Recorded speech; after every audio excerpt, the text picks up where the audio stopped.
Hello and welcome to Zach's Garage. Welcome to episode 2.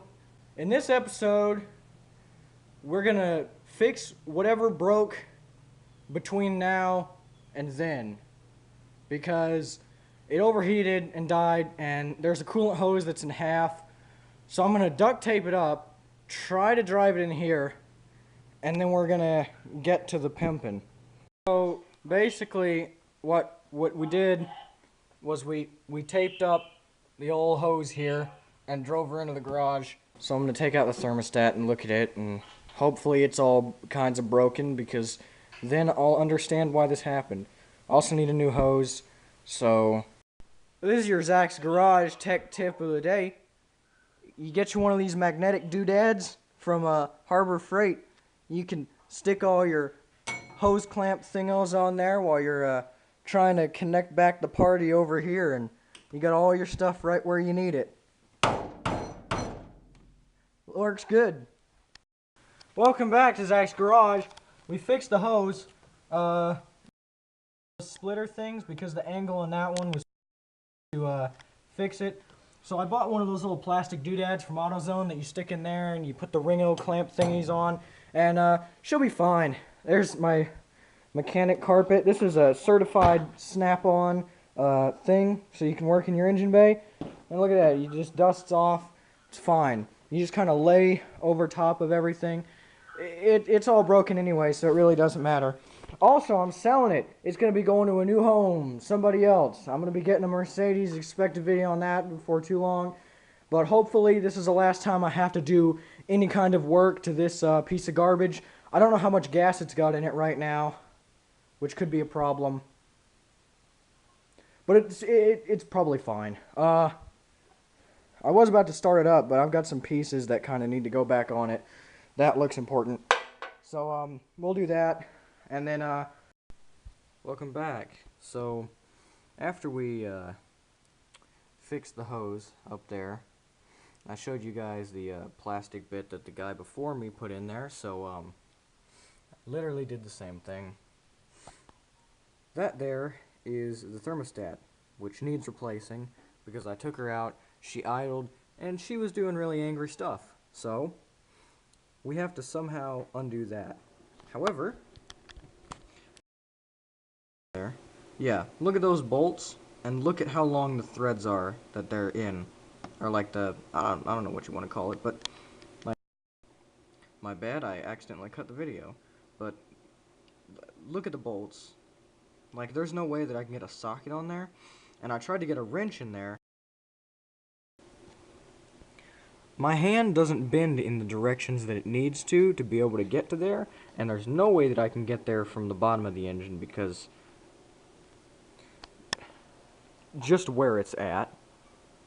So I can get to it from up here, but it's going to be difficult.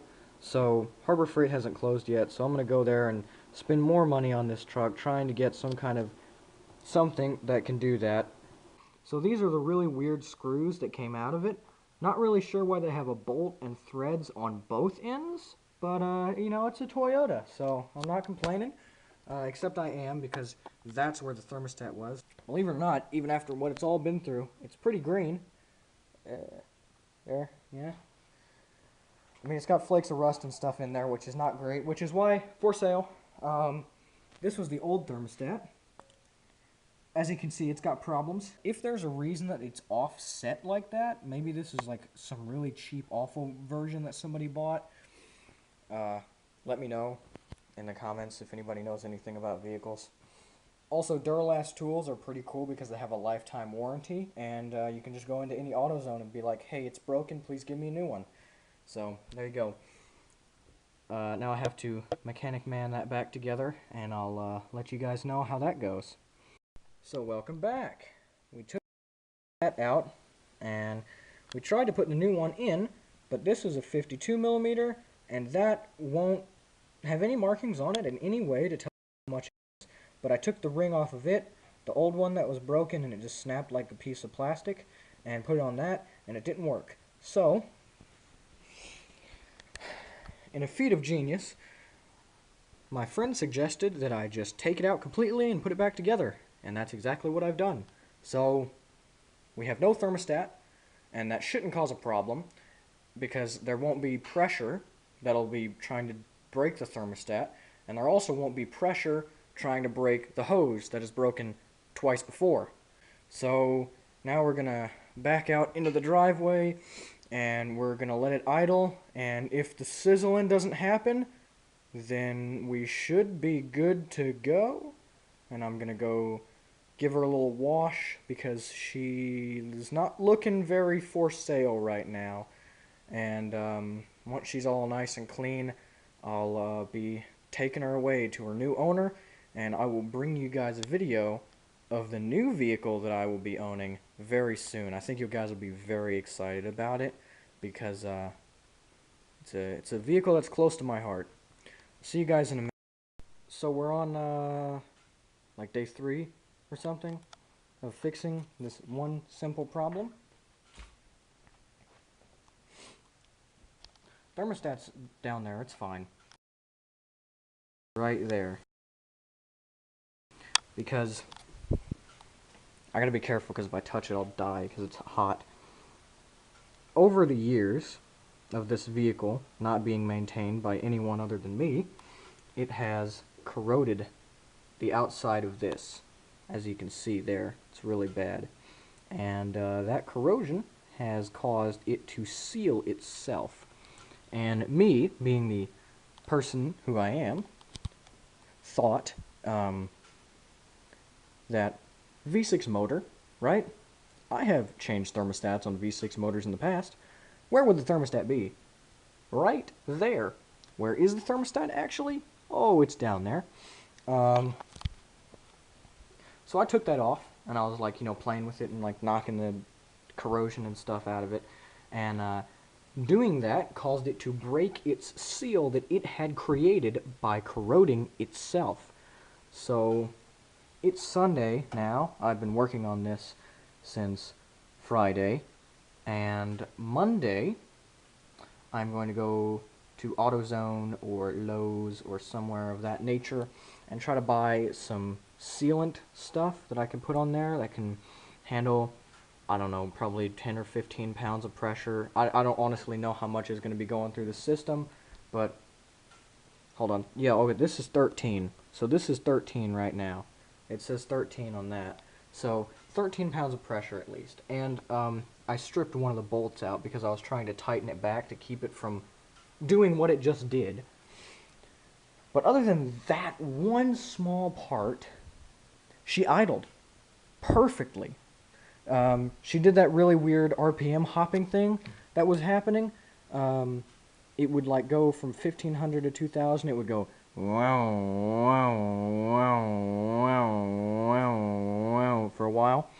But once it got at mid-temp operating, it would cruise back down to like 900, and it would just sit there. And it would be perfectly fine at 900, and it would just sit there. And as soon as I left it idle for like maybe 5 minutes, walked upstairs, and I came back downstairs, and the sizzling had begun. Again, lots of it. And that's not super cool. So, as you can see from where it's sprayed there, like, the whole, like, I mean, it looked like the air filter was on fire because of the steam. So I'm going to go to AutoZone tomorrow. I'm going to buy some more coolant, and I'm going to get more stuff, and we're going to fix the truck so that we can do the old trade. Hold on. I think I put it over here. I think I put it in my screwdriver. Yeah. Deep well sockets are super useful. Like, I can't even express how useful they are. And just like Craftsman Tool, Duralast have a lifetime warranty. So you can go and get yourself another one of these. Only problem is, let me bash on Pittsburgh here a little bit. I need to actually get a proper toolbox because these tools are made out of plastic, and the box that they're in is made out of even cheaper plastic. Like, this is how it came. I got it at Harbor Freight like that, broken. I mean, I understand that it's just little plastic things, and this isn't a proper toolbox, but think I'll be buying Pittsburgh tools in the future. I think I'll stick with Duralast or Craftsman. Welcome back, everybody, to the beginning of day 4! And it feels like it. So, to recap what we ended on last episode, that thermostat's 52 millimeters. That one, don't know what it is, doesn't say, but it isn't. This thing has sealed itself with corrosion, so we're going to try to find some Mighty Putty to deal with that. And I accidentally sheared one of the bolts completely in half. So, I have no idea what we're going to do about all this. But the first step to solving any problem with a broken vehicle is let's go to AutoZone! So I'll see you when we get back. What up, pimps, and welcome back. So we went to AutoZone and we had a little chit-chat and all this and that. And some people were telling me that maybe it was a bad idea to trade the old Yote here for a Mercedes. But the thing is, I love Mercedes, and this is the worst engine that Toyota has ever made. People say that online a lot, and from first-hand experience working with it, oh baby, is it true. So, in case any of you out there are aspiring Toyota fans, don't ever buy one with the single overhead cam V6 3.0, also known as the 3VZE, because it is turbo AIDS. I mean, from where everything is placed, just to the general problems, and the fact that the head gasket is going to go eventually, I'm just going to get it out of my hands, get it out of my hair, and hopefully it'll be gone, just forever. I do like it, though. I like having a truck. I like the bull bar and the ARB and all that. I mean, it's all very, you know, Australian. And I've got Australian friends, so it's like a thing. So, I found the solution to our little problem down here. Let me get the light again. Where'd I put it? Also, we're going to have to go coolant because we went through a lot of all the things that we've been doing. I'm going to have to chisel that a bit. Anyways, the solution to our problem is actually a lot easier than I thought it would be. Gasket maker! Yeah! So, we're just going to squirt a load of gasket maker around that thing over there and kind of chisel off all the corrosion best we can. And then we're going to let her sit for 24 hours. And on day 6, by the way, it's been 6 days. Just to let you guys know, we started work on Friday. That was when we got down here and we did the hose. And then Saturday, we what did we do Saturday? I don't know. I think we did the hose, and then we tried to start it up, and it overheated again. So, what are you beeping at me for, phone? So we came back, and we played with it again Saturday, and I can't remember what we did Saturday. But that's not the thing. No, we didn't do anything Friday. Did we? I have no idea. I'll have to go back and look at the footage. Anyways, first thing we did was we fixed the hose. That wasn't a big deal.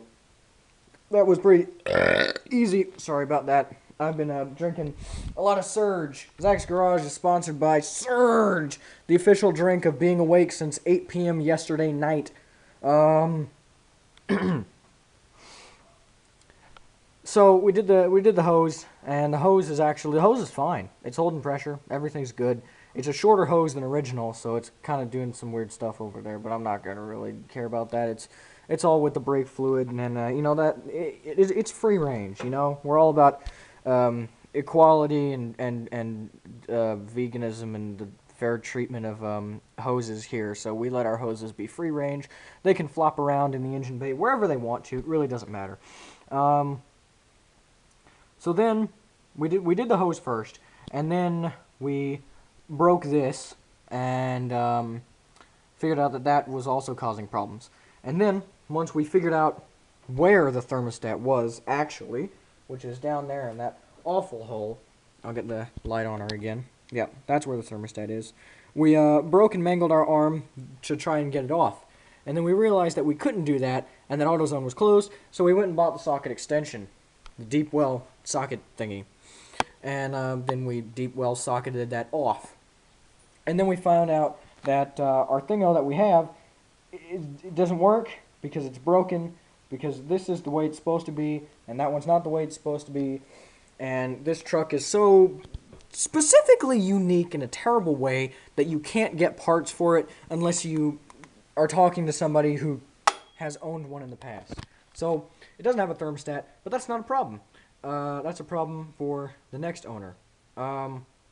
Anyways, so now we're back. It's Tuesday, and we're gonna drill man and try to get some of that corrosion off with a chisel or something, and then that way we'll be able to put the gasket maker on there. We'll get her all good and happy and gaskety, and then we'll screw it on with the one bolt it has left and hope that the gasket maker does the rest. And if it does, which I'm hoping it will, it'll be enough. I mean, that's not a big surface there, so I mean, you know, that's as big as it is. Ooh, ooh, ooh. Wait a minute. That's rubbery. Did this have a gasket on it? Oh, it did! It did have a gasket on it at some point. Look at that. There used to be a gasket here. It wasn't just metal on metal. That makes a lot of sense. Anyways, so that's over there now. It's fine. So we're gonna try to chisel some of this off. I don't really know what I have to do chiseling, so we'll cross that bridge when we come to it. But I'll be back once something's happened.